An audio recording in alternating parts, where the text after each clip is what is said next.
الصلاة خير من النوم۔ آپ نے ابھی تک ہمارا چینل سبسکرائب نہیں کیا تو ابھی سبسکرائب کریں اور بیل آئیکن کو کلک کر کے ہماری لیٹسٹ ویڈیوز کے بارے میں اپڈیٹ جانیں۔ سبسکرائب کیجیے اور ہم آپ کو لیے چلیں گے آپ کی فیوریٹ ویڈیو۔ بسم اللہ الرحمن الرحیم۔ انہیں در بدر کی ٹھوکریں کھانے کے لیے چھوڑ دیتا ہے۔ گویا معاشرے کے اندر ظلم ہی ظلم ہے۔ تو ان اخبارات سے ہمیں یہ پتہ لگتا ہے کہ ہمارے معاشرے کے اندر کتنا ظلم ہو رہا ہے۔ کہیں مالدار اپنے ماتحتوں کے حقوق کو دبا لیتا ہے، گھروں کے اندر ظلم پایا جاتا ہے، بازاروں کے اندر ظلم پایا جاتا ہے، کارخانوں میں ظلم پایا جاتا ہے، حکومت کے ایوانوں میں ظلم پایا جاتا ہے۔ ایسا لگتا ہے کہ معاشرے کے اندر بس ظلم اور ظلم بچا ہے اور کچھ انسانیت معاشرے کے اندر باقی نہیں رہی۔ اور یہ ظلم جب کسی قوم کے اندر بس جاتا ہے، کسی حکومت کے اندر آ جاتا ہے، کسی معاشرے کسی تنظیم کے اندر آ جاتا ہے تو یہ اس کو تباہ و برباد کر دیتا ہے، یہ اس کو کسی لائق نہیں چھوڑتا۔ حضرت علی کرم اللہ وجہہ کی طرف ایک مقولہ منسوب کیا جاتا ہے کہ حضرت علی کرم اللہ وجہہ نے فرمایا کہ کوئی بھی حکومت کفر اور شرک کے ساتھ تو قائم رہ سکتی ہے، کہ کوئی بھی حکومت کفر اور شرک کے ساتھ تو قائم رہ سکتی ہے لیکن ظلم کے ساتھ قائم نہیں رہ سکتی۔ اسی لیے علماء کرام نے لکھا ہے کہ انسان جو کچھ بھی گناہ کرتا ہے ان سب کے گناہوں کی سزا آخرت میں اللہ تبارک و تعالی اس کو دیں گے، لیکن بسا اوقات ایسا ہو جاتا ہے کہ اللہ تبارک و تعالی ظلم کی سزا اسی دنیا کے اندر بہت سے انسانوں کو دکھا دیتا ہے۔ دنیا کے اندر جتنے بھی ظالم گزرے ہیں آپ ان سب کی ہسٹری کو اٹھائیے، ان سب کی ہسٹری پڑھیے تو آپ کو پتہ لگ جائے گا کہ اللہ تبارک و تعالی نے جتنے بھی ظالم دنیا کے اندر آئے ہیں ان سب کو دنیا کے اندر ہی ان کی سزا دی ہے۔ دنیا کے اندر جس نے پہلی مرتبہ ظلم کیا آپ حضرات بخوبی واقف ہوں گے کہ قابیل نے اپنے نیک اور پارسا بھائی حابیل کا قتل کیا۔ دنیا کا پہلا ظالم قابیل جس نے اپنے نیک اور پارسا بھائی حابیل کو کیا کر دیا؟ قتل کر دیا۔ تو اللہ تبارک و تعالی نے اس کے دل کے اندر ندامت کی ایسی آگ جلا دی کہ وہ ہر وقت افسوس کرتا رہتا، اس کے دل کے اندر کبھی سکون نہ ملا۔ اور والد بزرگوار حضرت آدم علیہ السلام الگ ناراض ہوئے، بھائی بہن الگ ناراض ہوئے۔ اب قابیل کے سامنے ایک مسئلہ یہ بھی آ کر اٹھا کہ جب اس نے اپنے بھائی کو قتل کر دیا تو اس کو کس طرح سے ٹھکانہ لگائے۔ دنیا کے اندر پہلی موت تھی، کوئی نہیں جانتا تھا کہ اس کو جلایا جائے، اس کو دفنایا جائے، اللہ تبارک و تعالی نے ابھی نہیں بتایا تھا۔ تو اس کے سامنے یہ مسئلہ آ کر رک گیا کہ اب بھائی کی لاش کو کس طرح سے ٹھکانہ لگایا جائے۔ اگر اللہ تبارک و تعالی چاہتا تو اس کے دل کے اندر یہ بات القاء کر سکتا تھا، اس کو اللہ تبارک و تعالی تدفین کا طریقہ بتا سکتے تھے، لیکن اللہ تبارک و تعالی نے اس کو اس کی کم عقلی کا احساس دلانے کے لیے، اس کو اس کی کمینگی کا احساس دلانے کے لیے ایک ایسے حیوان کو اس کا رہبر بنایا جو عیاری اور مکاری کے اندر ضرب المثل ہے۔ اسی لیے قابیل نے کہا تھا یا ویلتا اعجزت ان اکون مثل هذا الغراب، کہ ہائے افسوس کہ میں اس کوے سے بھی گیا گزرا ہو گیا، ہائے افسوس کہ کیا میں اس کوے سے بھی گیا گزرا ہو گیا۔ کیوں کہا تھا اور کوے کی مثال اللہ تبارک و تعالی نے کیوں دی؟ اس لیے کہ ہمارے گھروں کے اندر جب ہماری اولاد نافرمان ہو جاتی ہے، ہمارے بچے ہمارے ہاتھ سے نکل جاتے ہیں، آؤٹ آف کنٹرول ہو جاتے ہیں، تو والدین اگرچہ اس کے اندر وہ عیب پایا جاتا ہو وہ اپنے اولاد کو سمجھاتا ہے کہ بیٹا یہ کام غلط ہے، یہ کام کرے گا تو تیرا نقصان ہے، تیرا ہی اس کے اندر کیا ہے، تیرا بھلا ہونے والا اس کے اندر نہیں ہے، اس کام کو چھوڑ دے، میں اس کو کر کے گزر چکا ہوں، مجھے اس سے کوئی فائدہ نہیں ملا۔ اگرچہ باپ خود اس عیب کے اندر مبتلا تھا، لیکن وہ اپنے باپ کو، اپنی اولاد کو یہی چاہتا ہے کہ میری اولاد راہ راست پر آ جائے، یہ کسی غلط عیب کے اندر نہ پڑے۔ تو اللہ تعالیٰ نے کوے کی مثال اس لیے دی کہ کوا کیا ہے، بہت زیادہ عیار ہوتا ہے، بہت زیادہ مکار ہوتا ہے۔ کوے کے بارے میں ایک مثال کی جاتی ہے کہ جب کوے کو اس کی ماں نے نصیحت کی، جیسے ہم اپنے اولاد کو نصیحت کرتے ہیں، تو کوے کو اس کی ماں نے نصیحت کی کہ بیٹا میں تجھ کو ایک نصیحت کرتی ہوں کہ جب کوئی انسان نیچے جھکے، جب کوئی بھی انسان نیچے جھکے تو یہ سمجھنا کہ وہ پتھر اٹھانے کے لیے جھکا ہے۔ جب کوئی انسان نیچے جھکے تو یہ سمجھنا کہ وہ پتھر اٹھانے کے لیے جھکا ہے۔ تو کوے نے اپنی ماں کو جواب دیا کہ اماں اگر اس کے ہاتھ میں پہلے سے پتھر ہوا تو، اگر اس کے ہاتھ میں پہلے سے پتھر ہوا تو پھر کیا ہوگا؟ تو اس کی ماں نے کہا کہ بیٹا تو کسی سے مار نہیں کھا سکتا، تو کیا نہیں کر سکتا؟ کسی سے مار نہیں کھا سکتا، جب تو پہلے سے ہی آگے کی سوچ کے چل رہا ہے کہ اگر اس کے ہاتھ میں پہلے ہی پتھر ہو سکتا ہے۔ تو اسی طرح ہم بھی کیا کرتے ہیں، اپنی اولاد کو سمجھاتے ہیں کہ بیٹا یہ راستہ غلط ہے، یہ راستہ صحیح ہے، تو اس کو اختیار کر لے، تیری زندگی کیا ہو جائے گی؟ کامیاب ہو جائے گی۔ تو اسی طرح اللہ تبارک و تعالی نے قابیل کو اس کی کم عقلی کا احساس دلانے کے لیے کوے کو اس کا رہبر بنایا، حالانکہ کوے سے زیادہ عقل کس کے اندر ہے؟ انسان کے اندر ہے۔ اللہ تبارک و تعالیٰ نے انسان کو عقل سلیم دے کر دنیا کے اندر بھیجا۔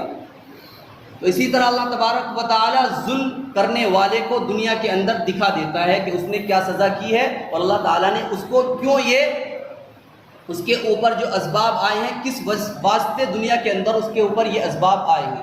اسی طرح دنیا کے اندر ایک ظالم گزرا ہے جس کو ہم لوگ فرعون کے نام سے جانتے ہیں۔ آپ سبھی حضرات نے فرعون کا نام سنا ہوگا، جو اپنے آپ کو رب العلیٰ کہتا تھا، جو اپنے آپ کو رب العلیٰ کہتا تھا۔ مفسرین حضرات نے لکھا ہے کہ 400 سال تک اس کے سر میں درد بھی نہیں ہوا تھا، وہ اس بات کو بھی نہیں جانتا تھا کہ سر کا درد ہوتی کیا چیز ہے۔ تو اسی لیے وہ اپنے آپ کو رب العلیٰ کہتا تھا، جو تن تنائے پھرتا تھا اور کہتا تھا الیس لی ملک مصر وہذہ الانہار تجری من تحتی، کیا یہ مصر کا ملک میرے لیے نہیں ہے؟ کہ اس کے اندر جو نہریں جاری ہیں یہ میرے لیے نہیں ہے؟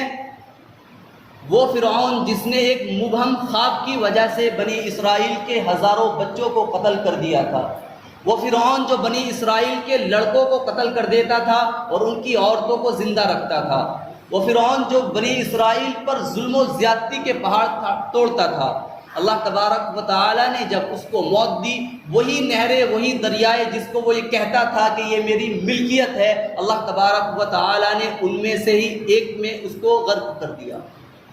اور جب وہ اس کے اندر ڈوب رہا تھا تو اس کی رعایا، اس کی فوج، اس کے سپاہی، اس کے درباری سب اس کو دیکھ رہے تھے، اور فرعون ڈوبتا ہوا کہہ رہا تھا قال آمنت انہ لا الہ الا الذی آمنت بہ بنو اسرائیل وانا من المسلمین، کہ میں ایمان لاتا ہوں کہ اللہ کے علاوہ کوئی معبود نہیں، میں ایمان لاتا ہوں اللہ کے علاوہ کوئی معبود نہیں، اور میں ایمان لاتا ہوں بنی اسرائیل کے رب پر، اور میں مسلمانوں میں سے ہوتا ہوں۔ لیکن محترم حضرات، آخری وقت کا ایمان اللہ تبارک و تعالی قبول نہیں کرتا۔ جب اس نے ملک الموت کو دیکھ لیا، فرشتوں کو دیکھ لیا، اپنے آپ کو مرتا ہوا دیکھ لیا، تو وہ حضرت موسیٰ علیہ السلام پر، حضرت موسیٰ علیہ السلام کے رب پر ایمان لانے لگا، تو اللہ تبارک و تعالیٰ نے اس کا ایمان قبول نہیں کیا اور اس کو غرق کر دیا، اس کو وہیں ڈبو کر مار دیا۔ تو دنیا کے اندر جو بھی ظالم آیا ہے، اللہ تبارک و تعالیٰ نے اس کا یہی انجام کیا ہے۔ ایک پٹنہ کا واقعہ ہے کہ ایک مسلمان لڑکا اردو کا اخبار لے کر بس کے اندر سوار ہوتا ہے۔ غور سے سننے کی بات ہے، اردو کا اخبار لے کر بس کے اندر سوار ہوتا ہے۔ جب وہ بس کے اندر بیٹھتا ہے تو ایک قریب بیٹھا ہوا لڑکا اس سے کہتا ہے کہ اخبار مجھے پڑھنے کے لیے دینا۔ عام طور سے جب ہم بسوں کے اندر سفر کرتے ہیں یا ٹرین کے اندر، کوئی بھی اخبار دوسرے سے لے لیتا ہے۔ تو اس نے جب دیکھا کہ وہ لڑکا پینٹ شرٹ کے اندر ہے، ٹوپی ووپی کچھ اس کے اندر اسلام کی علامت موجود نہیں تھی، تو اس صاحب اخبار نے اس سے معلوم کیا کہ آپ مسلمان ہیں؟ اگر کسی کے سر پر ٹوپی نہ ہو، چہرے پر داڑھی نہ ہو، اور اس کے ہاتھ پر کوئی اوم وغیرہ لکھا ہوا نہ ہو تو آدمی کنفیوز ہو جاتا ہے کہ آج کل ہمارے مسلم نوجوان اور غیر مسلم نوجوان برابر لگتے ہیں، کوئی فرق نہیں لگتا ہے۔ تو اسی لیے اسے تعجب ہوا کہ یہ اخبار اردو کا مانگ رہا ہے پڑھنے کے لیے، ہندی کا نہیں ہے، تو اس نے سوال کیا کہ آپ ہندو ہیں یا مسلمان ہیں؟ تو اس نے کہا کہ میں ہندو ہوں لیکن میری گرل فرینڈ مسلمان ہے۔ میں کیا ہوں؟ ہندو ہوں لیکن میری گرل فرینڈ کیا ہے؟ مسلمان ہے، اور اس نے ہی مجھ کو اردو پڑھنے کی تلقین کی کہ میں کیا کر لوں؟ اردو پڑھ لوں، کیونکہ ہماری جو لڑکیاں رہتی ہیں یا کسی بھی قوم کی لڑکیاں ہوں وہ جلدی اثر قبول کرتی ہیں۔ وہ کیا کرتی ہیں؟ جلدی اثر قبول کرتی ہیں، اچھا ہو یا برا ہو، وہ اس چیز کو جلدی قبول کرتی ہیں۔ تو پھر صاحب اخبار نے اس سے کہا کہ تم پٹنہ کے اندر ہو، یہاں کس سلسلے سے آئے ہوئے ہو، یہاں کیا کام ہے؟ اس نے کہا میں اصل کانپور کا رہنے والا ہوں، یہاں شادی میں شرکت کرنے کے لیے آیا ہوں۔ یہاں شادی میں کیا کرنے کے لیے آیا ہوں؟ شرکت کرنے کے لیے آیا ہوں۔ اور کانپور کے اندر جو پہلے سرکاریں تھی اور جو اب موجودہ سرکار ہے، اس کے آنے سے جو بجرنگ دل ہے، ہندو یووا واہنی ہے، ان کے کام کرنے کا طریقہ بدل گیا۔ اب یہ لوگ جو ہندو لڑکے ہیں ان کو اردو پڑھنے کی تلقین کرتے ہیں کہ تم اردو پڑھو تاکہ جو مسلم لڑکیاں ہیں وہ تمہارے اوپر فریفتہ ہو جائیں، تمہارے اوپر عاشق ہو جائیں کہ یہ کیا ہے؟ ہندو ہونے کے باوجود اردو پڑھتا ہے، اور ہم تم کو 2 لاکھ روپے کا پیکیج دیں گے کہ تم ایک مسلم لڑکی کو اپنے بہکاوے میں لے لو اور 6 مہینے کے اندر اندر اس کی زندگی برباد کر دو۔ تو اب صاحب اخبار نے اس سے کہا کہ جب یہ تنظیمیں ایسا کام کر رہی ہیں تو تمہارے پاس تو موقع ہے 2 لاکھ روپے کمانے کا اور ایک مسلم لڑکی کی زندگی خراب کرنے کا۔ تو اس شخص نے کہا کہ میاں یہ ظلم ہے، اب ہندو ظلم کرے یا مسلمان ظلم کرے، یہ کیا ہے؟ یہ ظلم ہے، ہندو ظلم کرے یا مسلمان ظلم کرے، ظلم ظلم ہوتا ہے۔ یہ ایک ہندو کی سوچ ہو سکتی ہے، جب انسان کسی کی ذہن سازی کرتا رہے تو وہ آخر اس کام پر آمادہ ہو جاتا ہے۔ تو ہمیں ضرورت اس بات کی ہے کہ اپنے گھروں کے اندر اپنی بیٹیوں اپنی بہنوں کا ایمان اتنا پختہ کریں کہ انہیں اس بات سے بھی شرم آنے لگے، اس بات سے حیا آئے کہ وہ کسی غیر مسلم کیا مسلمان اگر غیر محرم ہے اس سے بات کرتے ہوئے بھی کترائے، اس سے بات کرتے ہوئے بھی کترائیں۔ مسلمانوں کے خلاف یہ اس ٹائم ان کا ایجنڈا ہے کہ کسی طرح ان کی لڑکیوں کو، ان کی بہنوں کو ورغا پھسلا کر اپنے طرف مائل کیا جائے اور ان کی زندگی برباد کر دی جائے۔ تو اس نوجوان کے جو یہ الفاظ تھے کہ میاں ہندو کرے یا مسلمان کرے، ظلم ظلم ہوتا ہے، کسی زندگی سے کھلواڑ کرنا اچھی بات نہیں ہے۔ تو آج ہمیں بھی اپنے اندر غور کرنے کی ضرورت ہے کہ ہم کس کے اوپر کتنا ظلم کرتے ہیں، کہ ہم اللہ تعالیٰ کے حقوق کے اندر ظلم کرتے ہیں، کہ ہم رسول اللہ صلی اللہ علیہ وسلم کے حقوق کے اندر ظلم کرتے ہیں، کہ ہم اپنی بیوی اور بچوں کے حقوق کے اندر ظلم کرتے ہیں، کہ ہم اپنے پڑوسیوں اور ماتحتوں کے اندر ظلم کرتے ہیں، کہ اپنے رشتہ داروں کے اوپر ظلم کرتے ہیں۔ جتنے بھی گویا کہ ہمارے ماتحت انسان آتے ہیں ہم ان کے اوپر ظلم کرتے ہیں یا نہیں کرتے ہیں، ہمیں اپنے اندر غور و فکر کرنے کی ضرورت ہے۔ اور ظلم کا انجام بتایا کہ حضرت علی کرم اللہ وجہ کی طرف منسوب ایک مقولہ ہے کہ کوئی بھی حکومت کفر اور شرک کے ساتھ تو قائم رہ سکتی ہے لیکن ظلم کے ساتھ قائم نہیں رہ سکتی، ظلم کے ساتھ قائم نہیں رہ سکتی۔ تو اسی لیے ہمیں کیا کرنا چاہیے؟ ظلم سے بچنا چاہیے۔ حضرت ابو ہریرہ رضی اللہ عنہ کی ایک روایت ہے، یہ بیان کر کے میں اپنی بات کو ختم کروں گا، کہ بخاری کی روایت ہے، حضرت ابو ہریرہ رضی اللہ عنہ بیان کرتے ہیں کہ قیامت کے دن اللہ تبارک و تعالی ظالم کی نیکیاں مظلوم کو دے دے گا، ظالم کی نیکیاں مظلوم کو دے دے گا، اور جو مظلوم کے گناہ تھے وہ ظالم کے اوپر ڈال دے گا۔